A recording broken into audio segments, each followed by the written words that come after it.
FSN Radio. It's all about what's next. Go to financialsurvivalnetwork.com and sign up for your free weekly newsletter. You'll also get 3 free reports. The Financial Survival Network. It's all about what's next.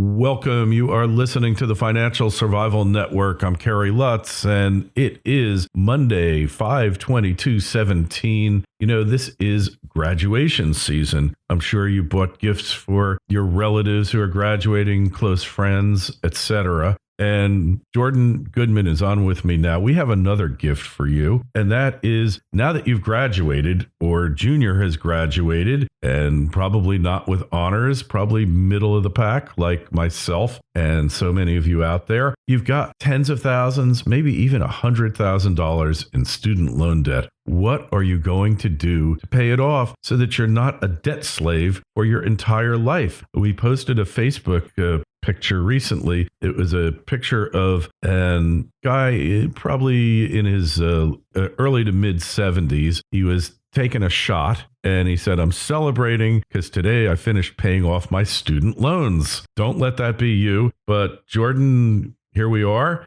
And what are we going to do with this student loan debt? It's reached bubble epidemic proportions. Yeah, it has. We're up to about 1.3 trillion, and the graduation season we're going through right now will add about 100 billion. So we'll be up to 1.4 trillion by the end of this year. The average graduate is graduating with 38,000 in student loan debt. That's the average. But as you said, there are people with 50, 100, 150,000 undergraduate loans. Then you add graduate school on top of that, law school, medical school, business school, 200, 300, 400,000 on top of that. And so people are just buried in debt before they even get their first jobs. This is not a good thing. And it is a bubble, but people keep taking it on. Now, the difference between this bubble and the housing bubble of 10 years or so ago is that the house still is there. And even though the people may have gone bankrupt or not paid their mortgage, the house could still be used by somebody else and rented and so on. You can't use somebody else's education. It's not a transferable asset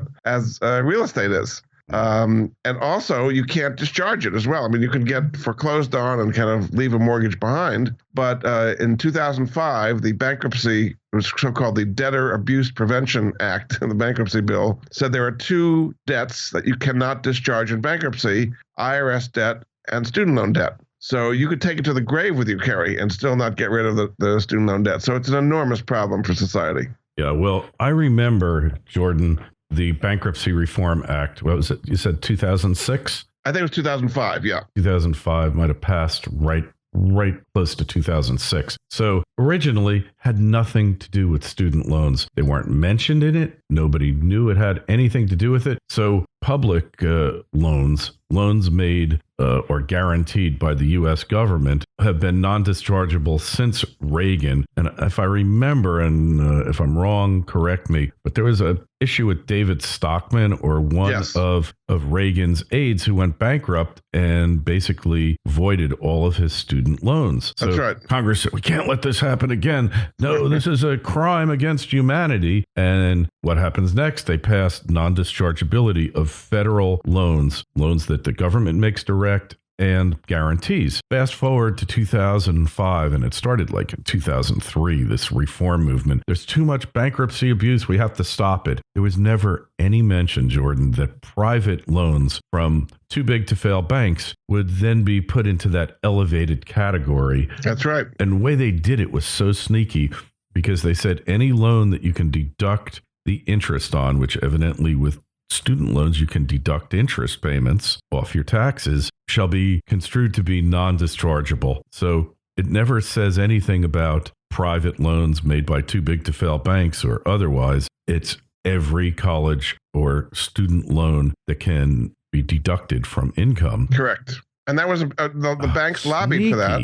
And you're right. It didn't start that way at all. It was to so-called prevent all these abusive debtors who were getting rid of their debt in bankruptcy. But they said, this is our chance. So the banks went in there and got it. So the end result is you can't get rid of this, even in bankruptcy. It's the only 2 debts you can't. You can get rid of your mortgage. You can get rid of your credit card debt, all kinds of other things, medical debt. There are others. For instance, fines. You can't discharge a fine. You can't discharge judgments resulting from intentional torts, like I assault you and you sue me, get a judgment. There are protected debts, but there is no justification for private student loans to be non-dischargeable. There just isn't. It's strictly a giveaway to the banks. And you know what it does, Jordan, and you're fond of this, is gives incentives for careless, reckless lending. Which is what we've had. Yeah. I mean, and exactly. So, I mean, I gave you the overall numbers, but lots of people are getting into debt and don't end up with a degree to be able to pay it back.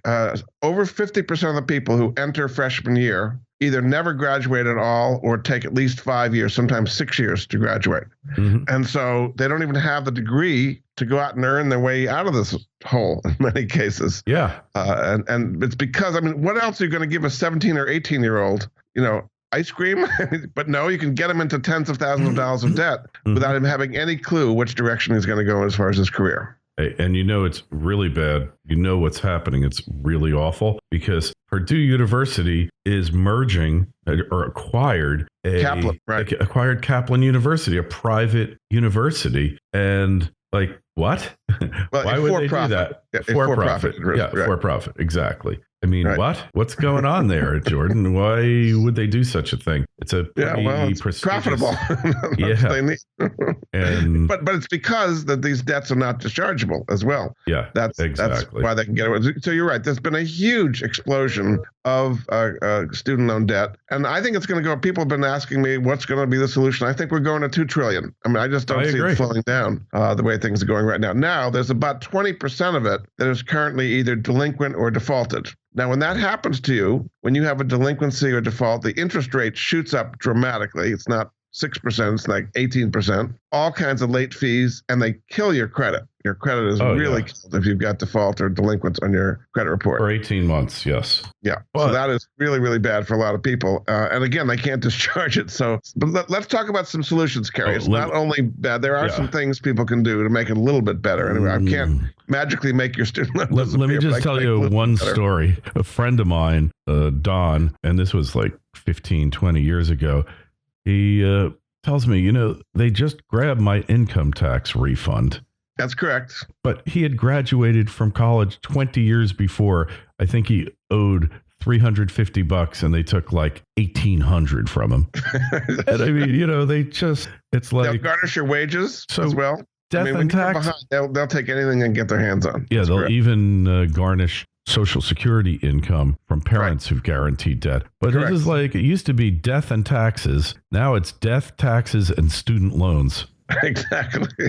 Right. We have to expand it to the 3. Yeah. So, all right. So let's talk about a few solutions here. The first thing when you get out of school is you can consolidate. If you've got a whole bunch of federal loans at different interest rates all over the place, you can consolidate them into one at the lowest possible interest rate. There's a place called the Student Loan Help Center that'll help you do that. Their website, consolidatecollege.com. And even if you're being garnished or you've discharged or if you're late or delinquent, that kind of thing, they can still kind of help you. It's not easy, but there are ways to kind of get that out. And you can do that once. You have to kind of have all your student loan debt in a row. You consolidate once, and now instead of paying a whole bunch of them, you're paying one at a lower interest rate. And the other thing people can do, and they don't realize this, is they can actually refinance their student loan to typically in the 2 to 3% range. Now, the federal loans might be 5 or 6%, the parent loans 6 or 7%, private loans 8, 10%, much, much higher. So you can combine all that into one loan at a lower rate, typically in the 2 to 3% range, depending on your credit. A place for that is called Credible, Credible. So go to credible.com and then put /money answers. They know it's me that way, and you get $200 off your first payment.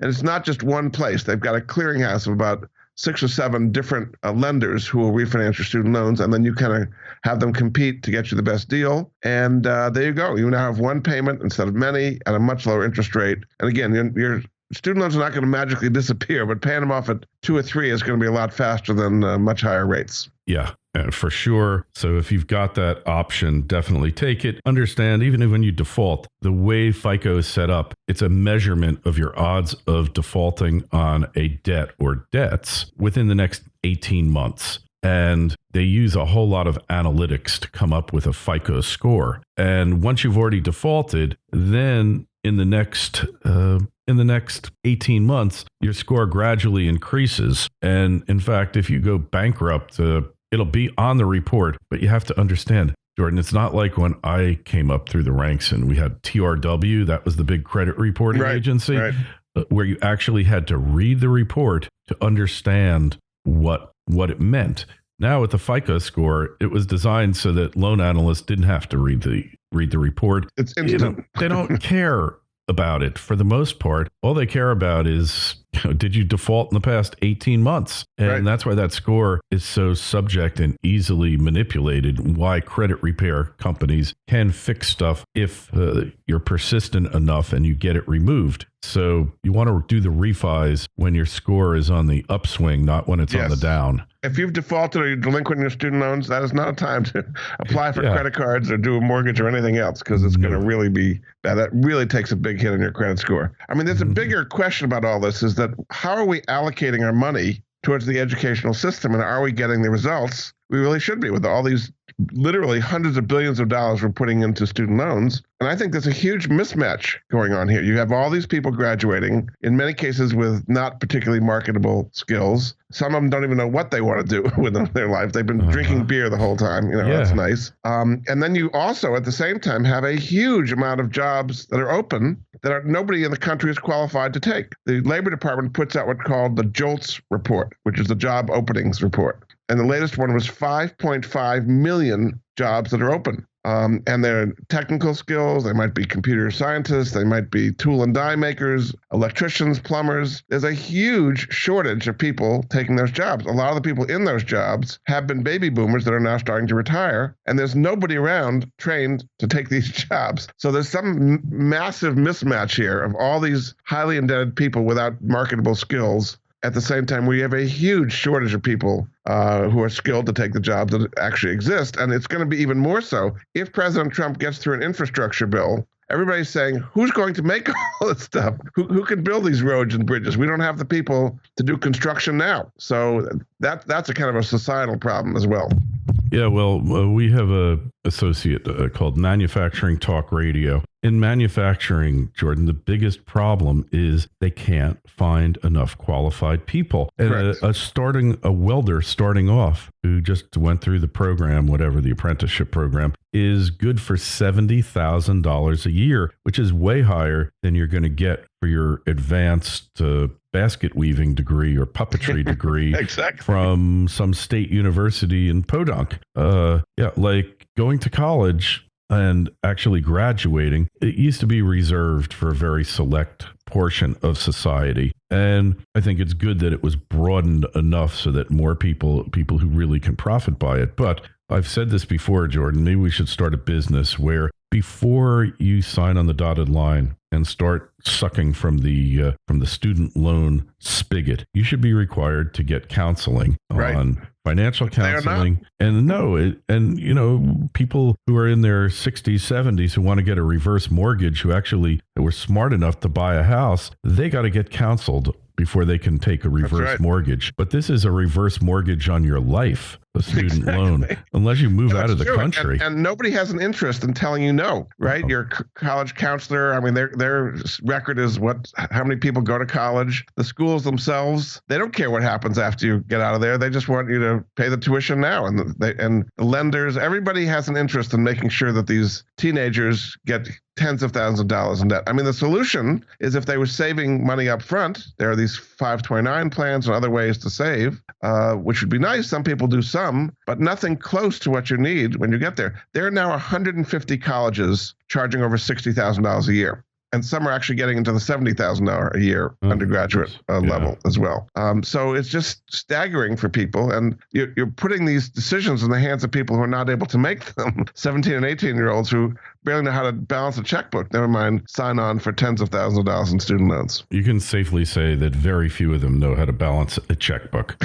Right? Very few. Financial literacy. Not only the kids, but then the parents also do. The Parent Plus loans. And they not only max it on student loans, but they take out 401k loans against their 401ks, home equity loans against their home equity, life insurance loans, whatever's not, tacked down, they'll borrow against. And there's a disconnect here in perception versus reality, because people say, well, all these factory jobs have disappeared, and the only way that you can comfortably join the middle class is by going to college. But the fact of the matter is, like you said, the JOLTS index, and then when you look closer, you see baby boomers who made up the remaining factory jobs, which are on the upswing, by the way, partly due to Trump. These people are retiring at the rate of 10,000 per day, Jordan. So that's 10,000 manufacturing jobs, or a good chunk of them. Let's say it's 4,000 manufacturing jobs a day that become open, times 5, or actually times 7. That's 30,000 manufacturing jobs a week opening up. Yeah. Why should you go to college? I mean,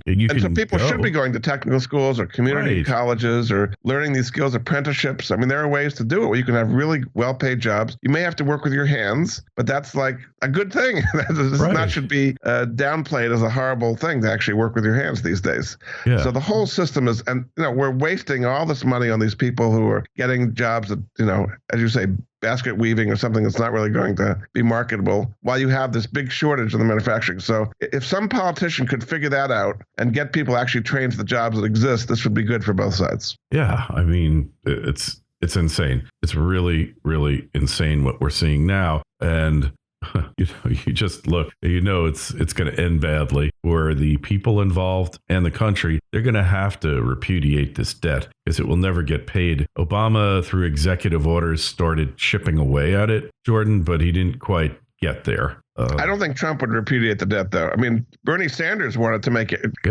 first and free, and that had a lot of traction. People love that idea. And that there are some things happening at the state level. For example, in New York State, they have recently passed a bill that New York State residents under $100,000 adjusted gross income can get either 2 or 4 year free tuition at state schools as long as they stay in the state for 4 years afterwards to pay it off. Right. And some other states, Tennessee, I think some others are doing that as well, because it's really becoming a political issue because it's getting so outrageous, the amount of debt people are taking on. Yeah, well, in New York, making $100,000 a year is not like making $100,000 a year in Utah. So. Right.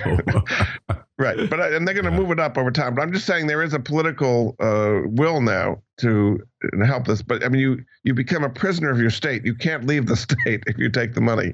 So I guess it's kind of a golden parachute for kids, or golden handcuffs in this case. Yeah, I think it's a really bad situation that's getting worse. Nobody's addressing it, and that's what's really bad, Jordan, is that we're just in a collective state of denial over this. There are people like you and I and others sounding the clarion call, but as usual, we will be ignored, and you'll go to a used college student lot and buy a college student the way things are going now. By the way, I did a book on this, if that helps some of your listeners, called The Ultimate Guide to Student Loans, which they can get at Amazon, theultimateguidetostudentloans.com. So there are some solutions, and the solution is to invest upfront so you don't have to borrow a lot. And pay them off as quickly as possible. But this is a big societal problem. At least the two of us are on the same page here. Yeah, and you can do things also like don't go to a 4-year college after you graduate. Go to the community college. I think they don't call them that anymore. In Florida, it's now Palm Beach State. It used to be Palm Beach Community College, Broward Community College. Now it's Broward State. But it's still a community college. And they're just trying to make it more prestigious, probably so they can charge more money. But what you do is, and in college, in high school, before you even get to college, you take these advanced placement courses if you're smart enough to get into them, because you get college credit for them, and it directly gets deducted from the number of credits that you have to earn and hopefully graduate. Getting skills that are actually useful as well. Exactly. Yeah. So you go to your community college, and the credits that you get at the community college have to be accepted by the state universities in that state. They're automatically certified. So when you transfer, so what you do is you overload credits at the community college level, because they might only be $50, $75, $100 a credit. You get 10, 15 extra credits there. And then you go into the 4-year program at a state college, and automatically you're ahead of the 8 ball. You're only going to have to pay for, if you need 128 credits and you manage to pick up 70 at the 2-year college, then you only need less than half there, 58 credits, just pulling numbers out. It used to be 128 You won't have to when we go went. into the debt that you would if you started Exactly. freshman year in the 4-year school, correct? Yeah, but there's still the debt because of the opportunity cost of going to college, and it's your presumably you're not going to have a full-time job, although probably more and more of you do now, but you will not be able to work, and your living cost. A lot of you are borrowing for spring break. There was an article like 35% of the kids out there had used their student loan debt to pay for spring break trip to Cancun or South Beach, to pay for gambling, yes. Yeah, alcohol. I mean, all the important things in life here. They're going into hock because it's like I'll pay it back later, but eventually later becomes now. And then what do you do? You're paying for your your spring break for 30 years. I hope you had a really good time, because that's a lot of interest on your alcohol and drug orgies. Yeah, I mean, and that's what they had here at South Beach. So, that's the other thing. Like, let's be honest here about college, is that it really does reinforce a lot of negative behaviors like binge drinking, like casual sexual hookups, and hazing in fraternities. A lot of bad things. And political intolerance, I will add as well. Oh, yeah, not the least of which, especially if you're at places like Middlebury and Berkeley, right? Right. Then anything, if open war on conservatives, anything goes here, Jordan, Yeah, and this is what we're paying tens of thousands of dollars in interest for. So the whole system is out of whack, and hopefully at least we've raised the flag, and maybe some people will listen to us. Hey, one other thing that's absurd. I'm paying for my kids' college, but because of privacy laws, they don't have to send me the stupid kids' grades. Right. How do you figure that one out? Like, that's breaking the parent bond. So the kid's 18. That doesn't mean that he or you're ready to take on the world and, be self-sufficient. You're on my dime. I want to see your damn grades. And yet I can't force the college to send them to me. That's right. It's kind of like the HIPAA laws for college these days. Yeah. Privacy is more important than the person paying the bill. There's not a lot of consumer products you'd buy and have no idea how you're doing with it. Yeah. Well, boy, this is pretty insane, though. I mean, how did we get here, and how do we get out? Because college is not for everyone, just like homeownership is not for everyone, right? And I think some people are making that decision. And I mean, people who in the past would have gone to a private school for $60,000 plus are saying maybe that's not a particularly good use of money, and they're going to the public schools. And so you're seeing the level of quality at public schools rising because people are there who in the past wouldn't have been there or would have gone to private schools. So there's a lot of private colleges that are really hurting these days. The very top and the Ivy League and so on, that have big endowments, they're doing just fine. They've got huge numbers of applicants. But there's a whole kind of middle swath of colleges that don't have big endowments, that are not having enough. And what they're doing, they're making up the difference with foreign people, a lot of people from China and India, because there's not enough domestic people who want to pay these high tuitions. That's another area you're going to have. And they just don't have the endowments. They've got huge buildings and huge infrastructure to keep up. It's what I call the edifice complex. And it's hard to keep up if you don't have big endowments, which a lot of schools do not. Well, that's going to change anyway with the internet. We know it. Right now, the colleges, the universities have the lock on the accreditation process. So it's very difficult for online providers to get there, low-cost online providers of university level education. But that is going to change, and it's going to change big, and it's going to crush many of these marginal schools. Correct. Correct. Because accreditation equals limited entry and limited I don't think it matters. I mean, there are these online, like Coursera and Udacity are two of the bigger ones, and you get a perfectly good education there. And in many cases, people don't need full degrees. They just want to know that you have the skills. Yeah. And you can get them online cheaply on your own time. Okay, so you don't have spring break orgies, but that's a real loss. That's not really particularly of an appeal to employers, right? Yeah. So that the whole online world of education, Khan Academy, all these kind of things that are happening are a direct threat to a lot of colleges out there. You're right. Yep. And it's going to happen sooner than anyone thinks, because the bubble, a trend continues in motion until it stops. And this one will stop much sooner than anybody ever believed possible, and without any warning and without any consideration for the current beneficiaries of a very corrupt system. Anyway, Jordan, it's always great having you on. Very good. Thank you, Kerry. Appreciate it. Where do we find you?